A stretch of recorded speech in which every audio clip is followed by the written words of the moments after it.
undang-undang kesehatan. Rilis dari daerah Salmon ini jauh juga sudah dirilis sebelum saya lapor. Untuk veto-veto, tadi saksi jelaskan. Oke lah, saya terima jawabannya seperti itu, jawaban saya seperti itu. Kembali untuk veto-veto bagaimana? Kenapa veto-veto yang saksi klaim bahwa itu adalah produknya Dr. Rijal, meski belum tahu itu kan karena saksi belinya di tempat lain bukan Dr. Rijal. Tapi katakanlah ya, kalimat saksi itu benar, kenapa itu bisa dikenakan pasal 435 Undang-Undang Kesehatan yang tidak memenuhi standar dan atau persyaratan keamanan, khasiat atau kemanfaatan dan mutu. Kenapa veto-veto tidak memenuhi syarat sehingga saksi laporkan dengan pasal 435? Ya di sini juga saya kan sering membaca aturan dari BPOM ya, bahwa tindakan relevan dan konsekuen yang dilakukan pelaku usaha di atas di sini yang WT melanggar beberapa peraturan perundang-undangan, yaitu Undang-Undang Nomor 17 Tahun 2023 tentang kesehatan. Pasal berapa saksi? Ya ini kan sudah jelas di sini, ini tinggal dibaca aja kalau Enggak, yang saksi terangkan Undang-Undang Nomor 17 Tahun 2003 tentang kesehatan di pasal berapa?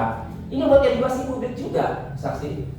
Ya kan silakan ditanyakan ke saksi ahli pidana. Kalau Oke. Iya. Tidak tahu. Iya, saksi jawab tidak tahu. Biar saya lanjut ke yang lain. Iya. Tidak tahu pasal yang mulia. Oke.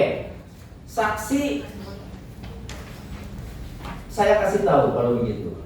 Di dalam pasal 138 ya, mengenai sediaan farmasi yang tidak memenuhi standar dan atau persyaratan keamanan, khasiat dan kemanfaatan dan mutu. Kemudian kita buka coba penjelasan dari pasal 138 Undang-Undang Kesehatan. Ternyata di dalam penjelasannya itu cukup jelas, tidak diatur. Lalu siapa yang bisa menafsirkan bahwa produk yang tidak memenuhi standar keamanan, mutu, kualitas itu seperti apa yang bisa dikenakan pasal 435 Undang-Undang Kesehatan? Saksi tahu peraturan pemerintah nomor 28 tahun 2024. Saksi tahu tidak? Apa? Peraturan pemerintah nomor 28 tahun 2024 tentang peraturan pelaksanaan Undang-Undang nomor 17 tahun 2023 tentang kesehatan. Saksi tahu tidak? Oke. Di dalam pasal 402 bagian ke-20 tentang pengamanan sediaan farmasi, alat kesehatan dan PKRT. Di bagian ke-20 tentang pengamanan sediaan farmasi, alat kesehatan dan PKRT itu diatur di dalam pasal 407. Upaya ayat 3, 407 ayat 3. Upaya pemastian mutu dan keamanan produk sebagaimana dimaksud pada ayat 2. Ini berarti turunan menjelaskan yang tidak memenuhi standar mutu itu yang bagaimana diatur di PP 24, PP 28 tahun 2024. Ayat 3, pasal 407 ayat 3. Upaya pemastian mutu dan keamanan produk sebagaimana dimaksud pada ayat 2 dilakukan paling sedikit melalui kegiatan sampling dan pengujian berdasarkan analisis resiko, bukan membandingkan dari promo kemudian ke label, tetap melalui pengujian laboratorium. Ini peraturan pemerintah. Saksi tahu tidak? Itu peraturan di tahun berapa ya? Tahun 2024. Nah, terdakwa Cak menjual DNA sama sebelum tahun itu. Tahun berapa? Itu dakwanya 2024, saksi. Lokus Tempus Delikti 12 Oktober 2024. Ini PP 28 tahun 2024. Maka pertanyaan sesimpel, saksi tahu tidak? Kalau tidak tahu, jawab tidak tahu. Nah, saksi tahu tidak? Otomatis tidak tahu ya. Oke. Ini kan saksi bukan ahli pidana. Ya makanya kan saya cukup tahu tidak gitu. Makanya dipakai. Tidak tahu. Nah, jadi kalau berdasarkan aturan ini, maka yang dapat dikenakan pasal 435 Undang-Undang Kesehatan itu parameternya produk itu harus dilakukan uji lab, bukan karena asumsi saksi meskipun saksi seorang dokter. Ya, jadi saksi tidak tahu ya. Oke. Mengenai kerugian, Saksi berulang-ulang, bahkan dijelaskan juga oleh staf saksi yang sudah bersaksi ya, bahwa saksi tidak memakai produk itu. Jadi beli itu bukan untuk dipakai. Terus kurang tepat sebenarnya. apa yang tepat saksi jelaskan? Jadi kalau yang webtoon itu saya kecewa.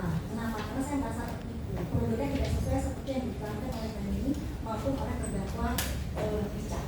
Ya. Tapi jujur, saksi beli. Sebentar. Ini biar nggak bertanya berulang-ulang. Ya. Nah, begitu saya lihat ternyata isinya adalah reduced glutathione yang setara seperti yang ditawarkan dulu di saya di bio. Nah, ya, jadi ya memang saya memilih tidak menggunakan atau tidak memakan itu. Nah, untuk DNA salmon, ya untuk DNA salmon itu kan saya lihat memang sudah terkontaminasi, warnanya sudah berubah, produknya sudah, kalau saya dokter ya, jadi saya tahu itu masuk yang namanya bakteri, virus ke dalam situ. Tetapi kalau misalnya itu steril seperti yang Reskin, ya mungkin akan saya gunakan. Tetapi kalau sudah rusak, buat apa saya gunakan? Saya nggak mau rusak wajah saya dengan produk yang rusak seperti itu. Nah, kalau yang stem cell, nah ini saya melihat memang ada keanehan. Di depan ada stiker dengan NA yang di belakang 11, sementara yang di belakang 12. Dan isinya pun berbeda, ternyata bukan stem cell. Oke, simpel saja. Saksi membeli produk baik white tomato maupun DNA salmon di rumah aja. Tujuannya mau dipakai apa karena saksi ingin menguji apa yang dipromosikan benar atau tidak? Mau dipakai apa untuk menguji? Simple. Jawab. Iya. Kan saya bilang saya percaya pertama kali. Iya, ini tujuan saksi nih. Mau dipakai apa untuk menguji? Jika memang isinya white tomato saya gunakan. White tomato digunakan. Jika memang isinya soal Mycopeplus berarti lebih murah, berarti isinya sama seperti yang biasa saya makan. Kalau DNA salmon, Kan udah saya bilang tadi, dia kan kondisinya terbuka, sudah rusak. iya berarti saksi ya, jawab. Ya, berarti Mau dipakai atau tidak mungkin menguji? Tidak mungkin saya akan gunakan. Oke, kalau saksi tujuannya untuk menguji, tadi saksi mengatakan meskipun kecil, kerugiannya adalah uang, meskipun kecil. Lalu apakah tujuan saksi untuk menguji? Ya, orang menguji itu untuk eksperimen itu banyak mengeluarkan biaya untuk beli karena untuk bahan uji.